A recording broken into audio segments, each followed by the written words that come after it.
Ladies and gentlemen, today we dive into the whirlwind world of British politics where Priti Patel, former Home Secretary and political firecracker, is setting tongues wagging. Actually calm down and listen. I think first and foremost, just on the policy is legal and there's been a published MOU that speaks very, very clearly, well, you're not even listening, so there's no point there. It spells out the MOU very clearly in terms of the legal. If you're interested in listening to responses, then please do. Priti Patel hasn't just criticised Labour, she's practically taken a wrecking ball to them. Keir Starmer has been the subject of her verbal target practice. Patel's main point, Labour under Starmer is a party of indecision floundering on the big issues while trying to look busy. She paints the Conservatives, even in their current dishevelled state, as the party of action. Let's be honest though, watching Starmer waffle is like watching someone try to parallel park, endlessly adjusting but never quite getting it right.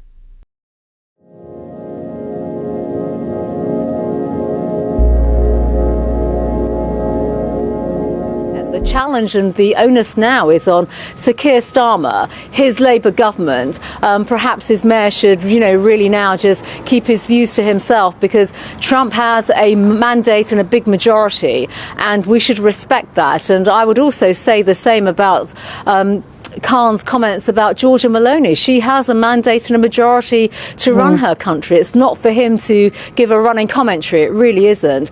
The onus now is on Keir Starmer's government to step up and rebuild links and relationship with the Trump administration, with the new coming administration.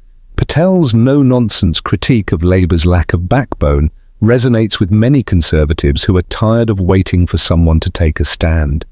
It is not surprising that I think the newspapers are speculating about what that relationship is going to be. It's inevitable, primarily because Labour do not have a good, strong, solid track record, unlike the Conservative Party when it comes to working with the Trump government. I was in the last Conservative government where I worked with the first Trump government on major issues such as national security, homeland security, home affairs, and so we have a solid track record. And Patel doesn't mince her words. If Starmer's leadership style were any less decisive, it had come with a pause button. Now let's talk about Patel's recent comments on Gaza. This is very delicate. It's a fragile situation. We've just sort of heard the news already of the delay that did exist. The families in Israel must be just going through the most unimaginable anxiety right now, and the hostage names have now been released, the 3 hostages. Emily is clearly one of them, and her mother Mandy. Many of us have met Mandy, we know the family. But just the sheer anxiety and apprehension that they'll be feeling is just extraordinary. She's commended negotiators for their efforts in securing a ceasefire and the release of hostages while emphasising the need for long-term stability. And while it's all very diplomatic, you can almost hear her adding, if Labour were in charge, we'd still be holding committee meetings to decide who should make the tea. Patel has never shied away from tough conversations. While her approach isn't exactly subtle, she's proven she can handle high-stakes diplomacy. In contrast, Starmer's international policies often feels like a well-rehearsed soundbite with no substance behind it. Will you approve Sue Gray's severance payment? Look, we've had a really important meeting today of the Council of Regions and Nations, which is hugely important for the country. We've had a huge investment of 24 Can't billions answer whether of or not pounds, you'll approve her 24 severance billions payment. of pounds, which will be replicated in jobs across the country. That is really important. And Patel, she'd likely bulldoze her way through the red tape and maybe through a few diplomatic niceties while she's at it. Here's where it gets juicy. Whispers of Patel potentially joining Suella Braverman in an exodus from the Conservative Party to join the Reform Party. It's almost like a fairy tale, isn't it? I am so pleased to be here. And I turned up and I probably helped you in a way. And everything changed after that. Well, there we are. Priti, I first heard of you in late 1996, early 97.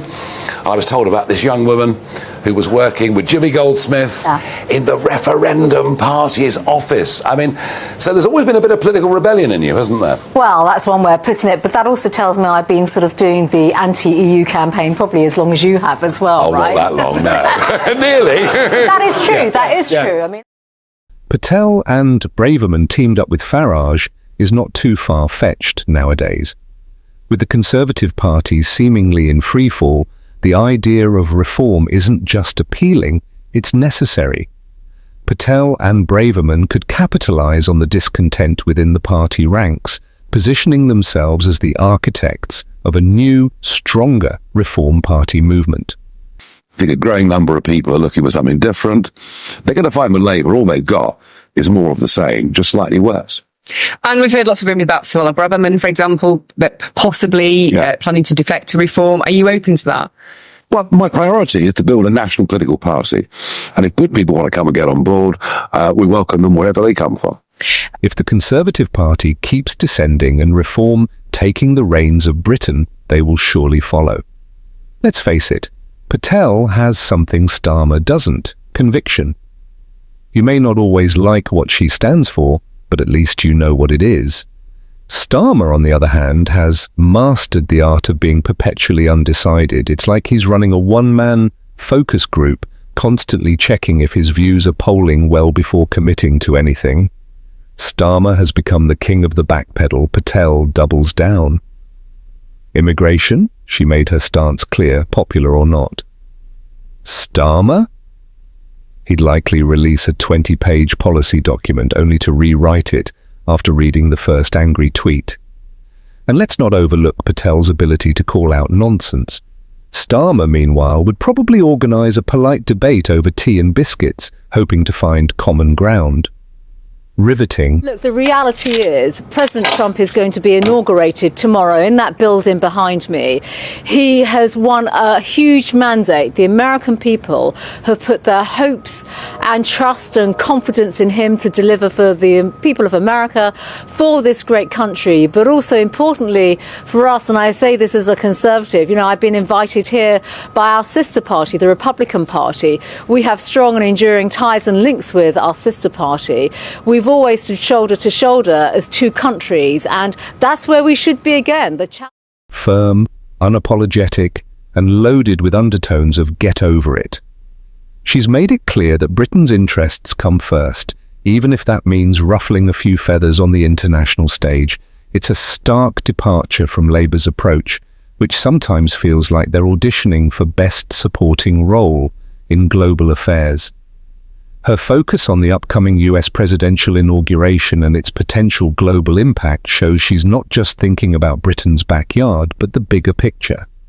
Starmer, in comparison, often seems more interested in rehearsing his next speech than addressing real geopolitical challenges.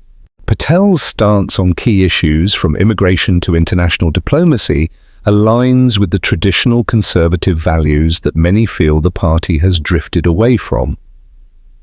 While others in the party tiptoe around controversy, Patel dives in head first. It's a style that appeals to those who are tired of watered-down politics and are yearning for leadership with a spine. As the Conservative Party continues its downward spiral, the idea of a Patel-Braverman coalition becomes increasingly plausible. Together, they could reshape the Conservatives or join Reform, offering a clear, uncompromising vision for Britain's future. It's a gamble, sure, but it might be the shake-up the party desperately needs.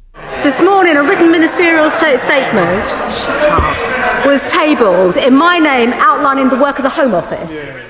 Meanwhile, Labour under Starmer seems to be coasting on the hope that voters will choose them simply because they're not the Tories.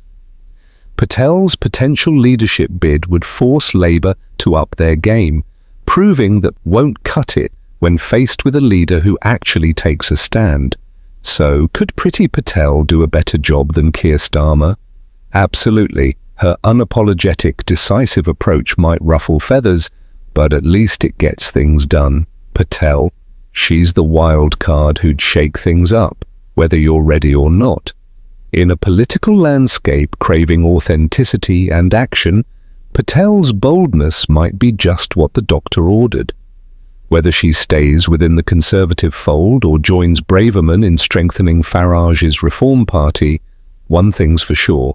British politics wouldn't be dull if any of that happens, and honestly, isn't that half the battle?